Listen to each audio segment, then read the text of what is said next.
After 18 years of coaching and consulting high-level executives and entrepreneurs, I've uncovered 7 critical elements to help you elevate your presence and to command any room that you walk in. Whether you're leading a meeting, you're on a Zoom call, or you're actually on a physical stage presenting. Mastering these essentials is key to capturing attention and establishing authority no matter what room you are in.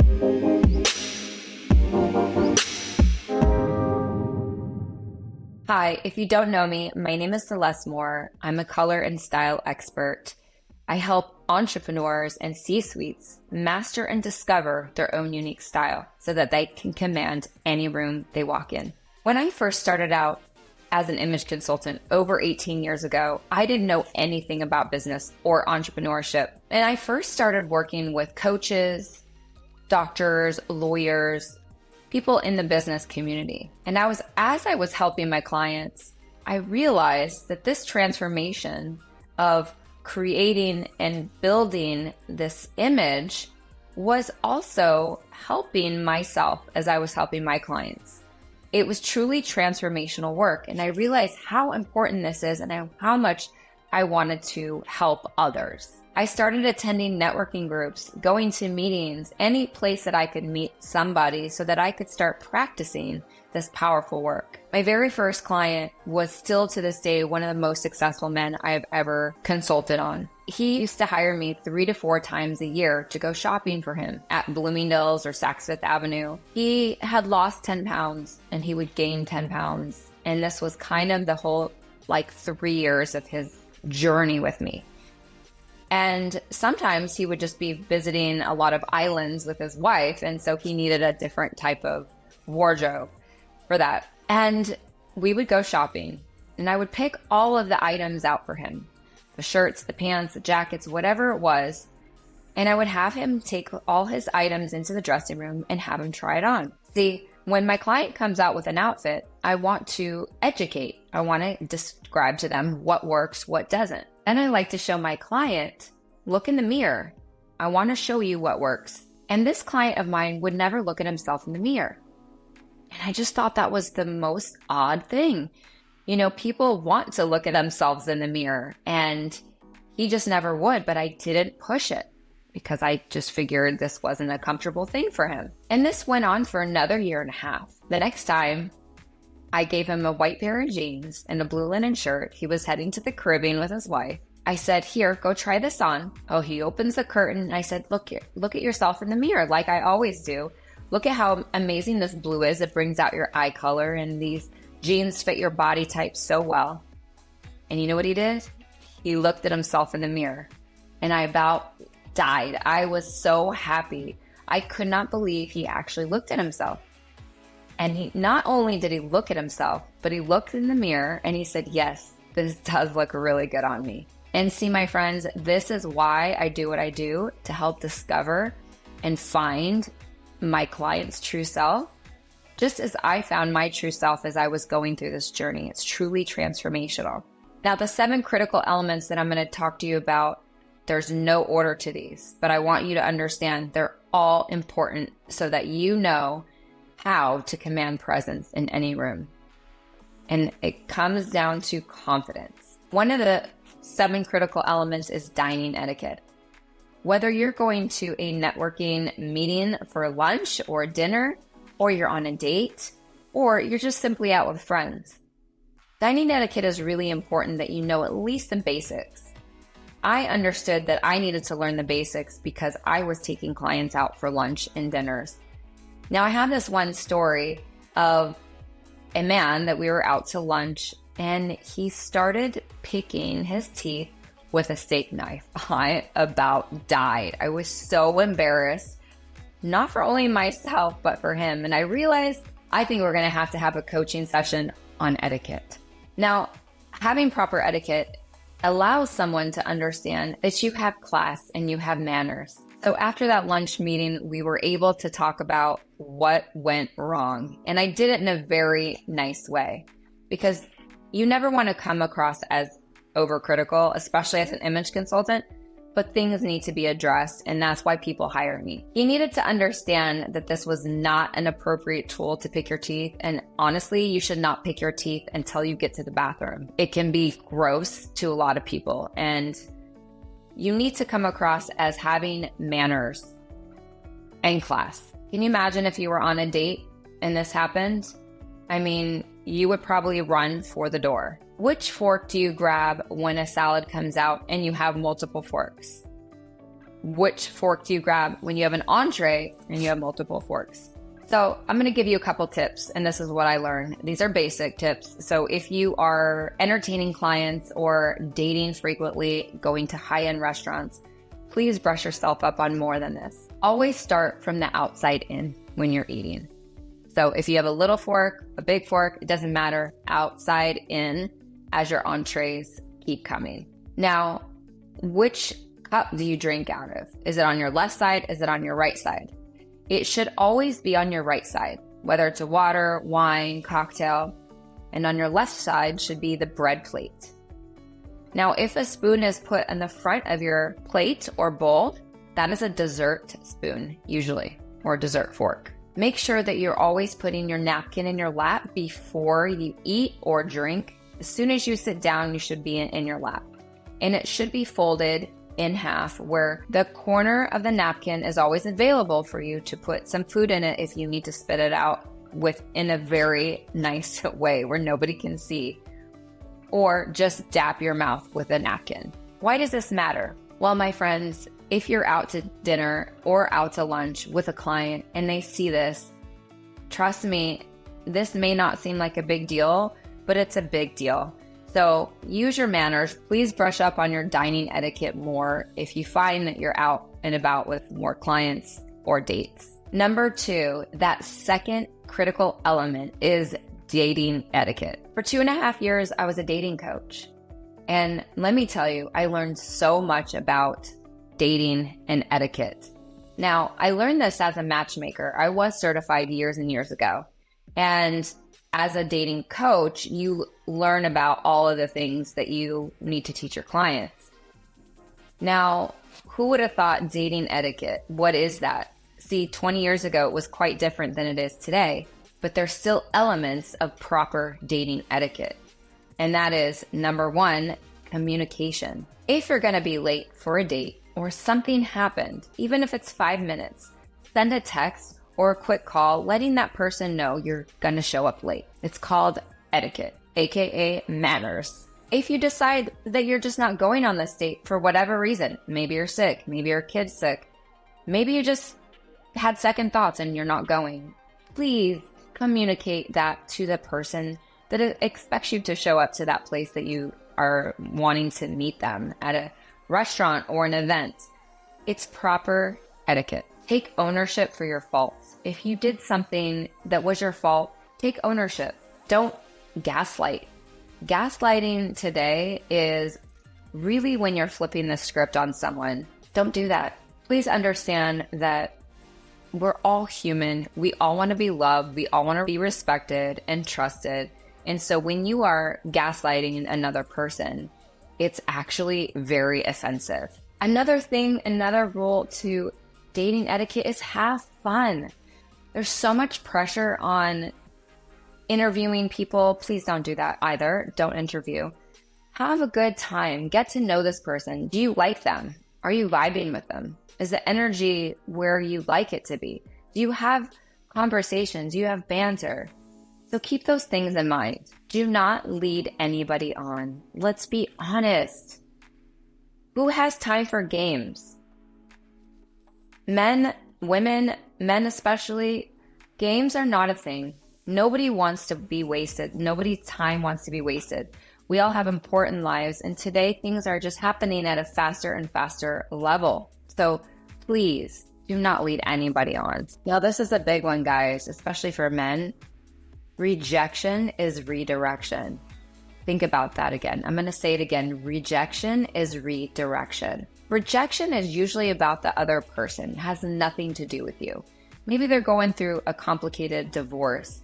Maybe they're not quite out of a situation. Maybe they're just not ready. Honestly, 99%, it has nothing to do with you. So just know that you'd rather them reject you or say no, and you be with the person that you're supposed to be with, allowing you that space. Communicate how you are planning to date. Now, what do I mean by that? Some people date strictly for marriage. Some people date just for fun. And other people are just getting back into the dating game. They are all okay. And please, again, just be honest when you're meeting people. That's all. And that person can take it or leave it. That might be for you, they might not be for you. Dating can be daunting. So when you keep to these etiquette rules, when you communicate, when you're honest, when you're respectful, at the very least, have fun, then honestly, dating shouldn't be such a challenge. Okay, that third critical element is business etiquette. Yes, you heard me, business etiquette. Have you ever received an email or a phone call and you forgot about it? Because why? We all are inundated with emails today. See, back 18 years ago when I got certified as an image consultant, it used to be that you could take 24 to 48 hours to get back to that phone call or the person. But now today, things move at such a faster rate that it just takes a minute for someone to move on to the next person.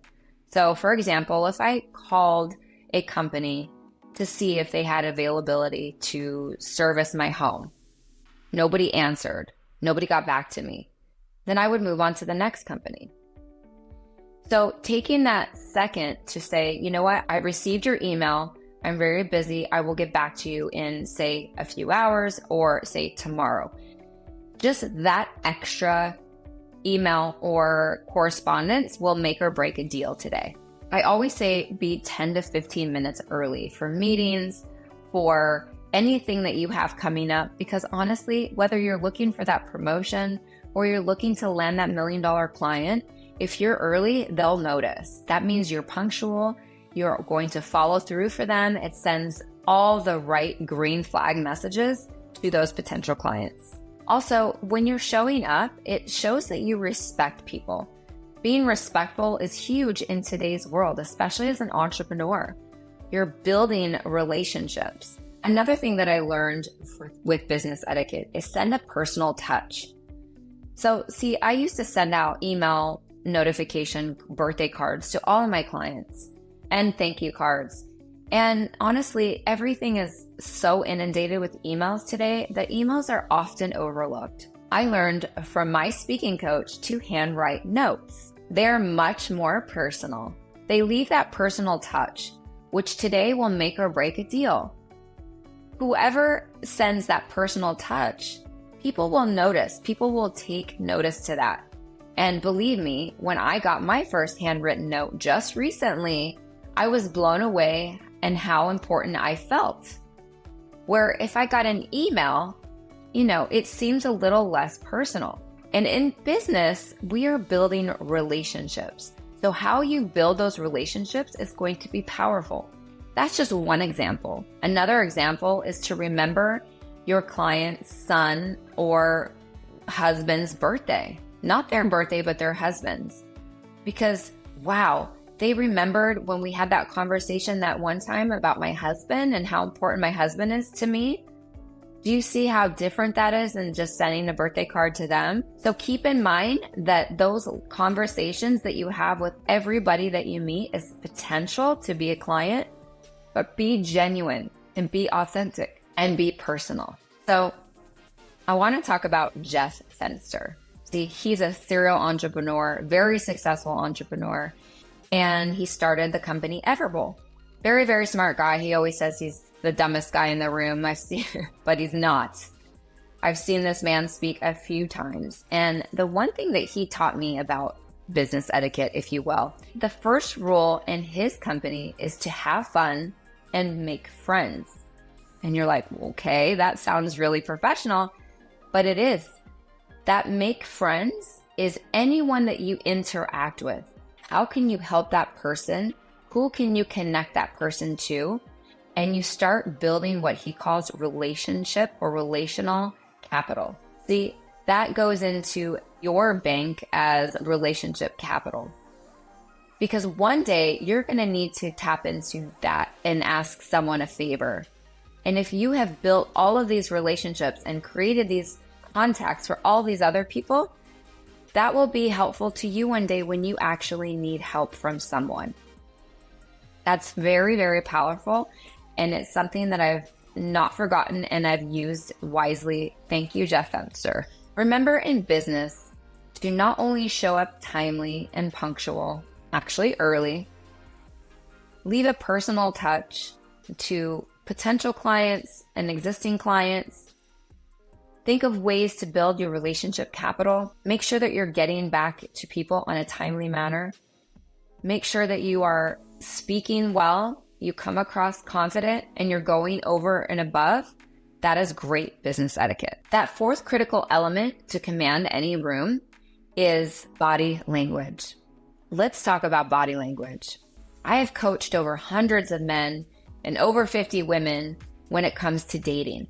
So I had this client hire me one time, and he actually was not successful at dating. And he was like, I don't understand. I've gone on like 100 dates. I've been all different types of women. I've really stretched my values, my beliefs, just to see like what is happening. And after we dug deep and uncovered what was happening, it was his body language. At the end of the day, he was slouching. He wasn't looking into his date's eyes like this. And he was speaking really soft. And I told him, this says you're not confident. You're not really wanting to be there. You're not really interested in her. And so of course you're not going to have a second date. Or of course she's making excuses to leave early. So we really had to tap into why he felt really nervous and uncomfortable. But at the end of the day, we figured it out and we worked on it. And he was able to sit up straight, walk through the room with confidence with his head held high, smile, look someone directly in her eye, and speak up. He just did not know what he wanted. And so he wasn't sure of himself. But after the fact, he was landing not only multiple dates, but now his girlfriend. I also had this guy who didn't know how to read if a woman was into him. See, this can be confusing with the male and female. Women figure it all out, right? No, I'm just teasing. But men, this particular man, he had a really hard time to tell. And so I said, well, is she smiling? Is she making eye contact and turning her body towards you? Is her body uncrossed and open to receiving? Does she seem really engaged?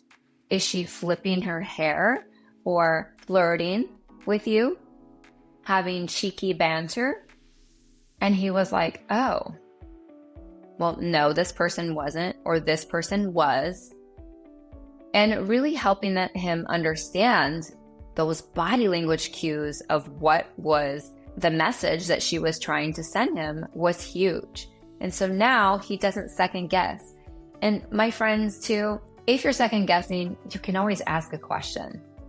So anyways, we're talking about body language at this point. Confidence is key. Also, let's chat about body language when it comes to a networking event. Have you ever gone to a networking event and it's uncomfortable because maybe you don't know the people there, but you're going to walk in with confidence no matter what? You're going to make connections. So you're going to shake hands firmly. You're going to make eye contact. And you're going to actively listen. Yes, those are all the body language tips for success. Because when you carry yourself this way, you're building trust. Those people want to do business with you, collaborate with you, or just get to know you because they feel that you're confident. And confidence is attractive. Even if you don't feel comfortable in a situation like this, you've got to push yourself. As David Goggins says, get comfortable with being uncomfortable. One of my favorite quotes. Pay attention to the way that you're walking in a room. Pay attention to your interactions. And know that it's being received before you open your mouth. That fifth element, that crucial element, is learning the power of color psychology. What? Before we open our mouth, before we say anything, color is the first thing that everybody notices. It happens within seconds, sometimes within a second. Color is energy and color sends messages. Let me give you an example. I was working with a business coach a couple months ago. I hired her as my business coach. And every time we jumped on a Zoom call, she always wore black. And I just thought that was a little odd because the only people that can wear black on the top part of their body are winter seasons. And she wasn't a winter season. She had blonde hair, blue eyes, and she was really soft-spoken. That is the antithesis of a winter season. And so I asked her one day, I said, is it okay if I ask you a question? She said, of course. I said, why do you always show up to our Zoom calls in black?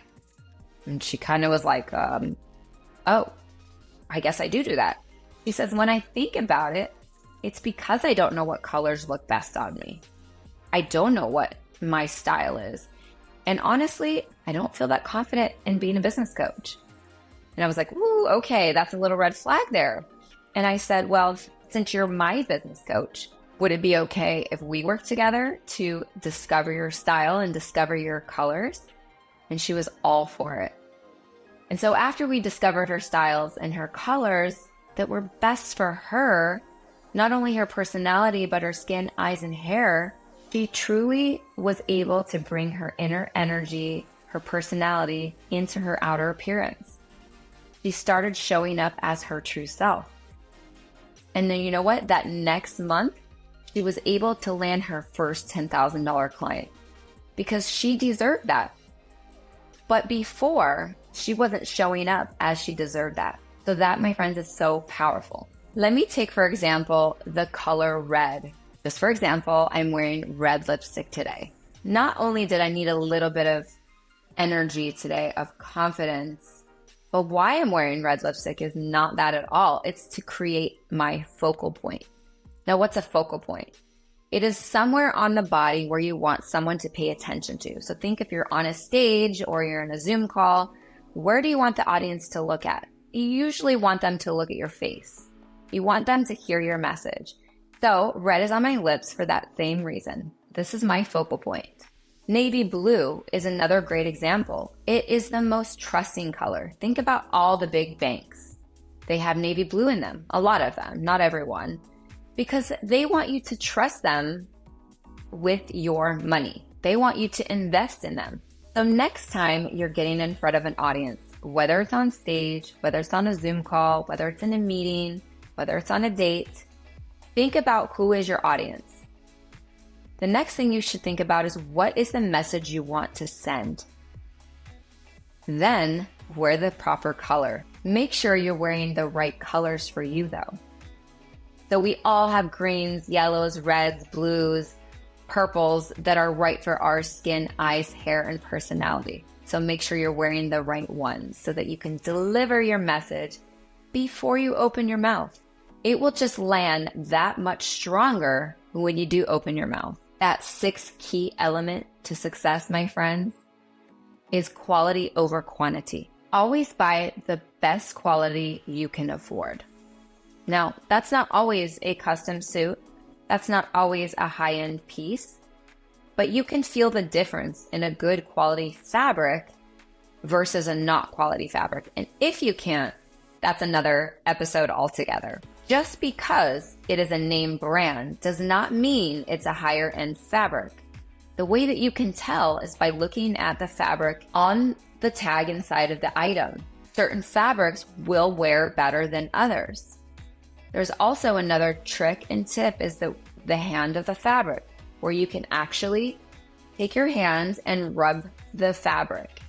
And if pilling happens or the fabric starts to come undone, that's very cheaply made. Another way is to know is when you first launder the garment, however you're supposed to, make sure you read the label. If you're finding that the threads in the fabric are breaking down, my friends, that is a cheap fabric. Because at the end of the day, I'm teaching my clients cost per wear.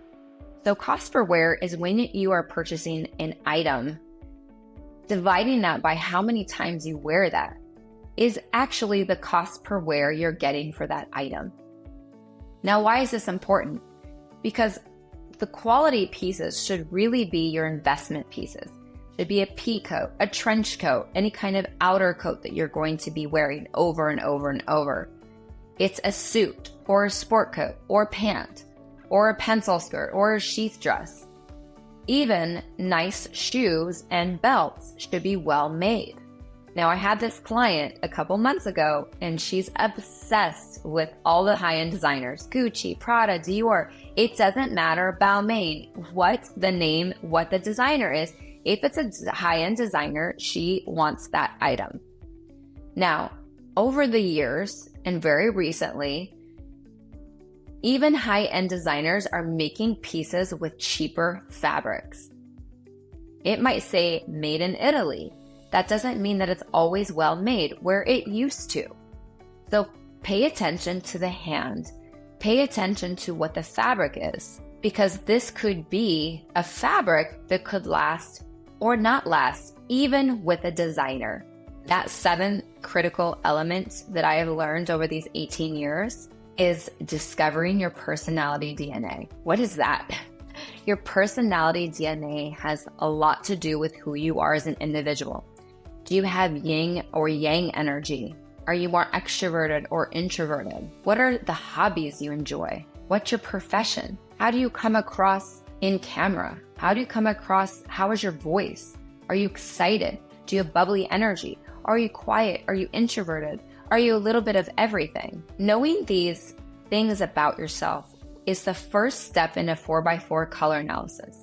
That is 16 seasons of colors.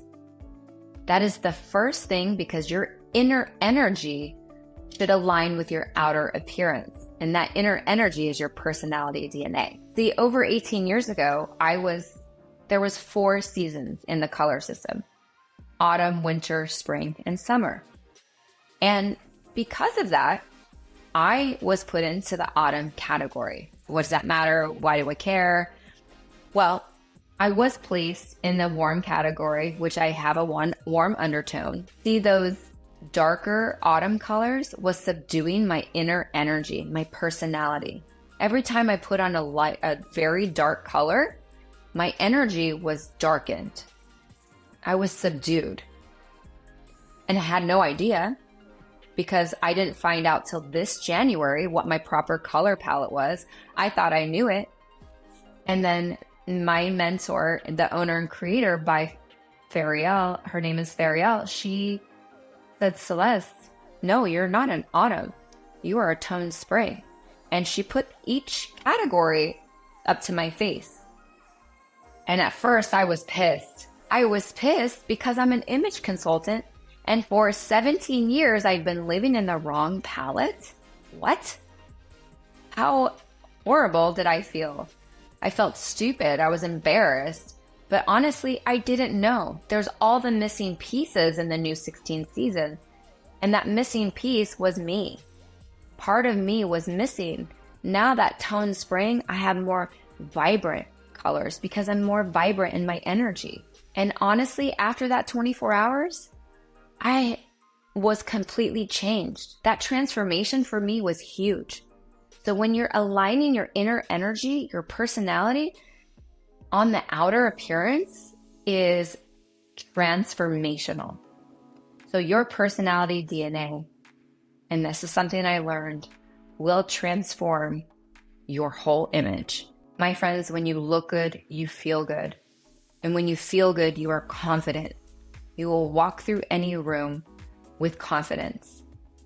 When you know your colors, when you know your style, when you know how to present yourself, whether you're dating or dining or you're just doing business with people, you will show up as the best version of yourself, and you can command any room. When you discover your style and you find your true self and you amplify that presence, you will live the life you were meant to have. If you want to learn more techniques like this, when you transform your image, you transform your influence, then hit that subscribe button below or visit my website, celestemore.com. Thank you.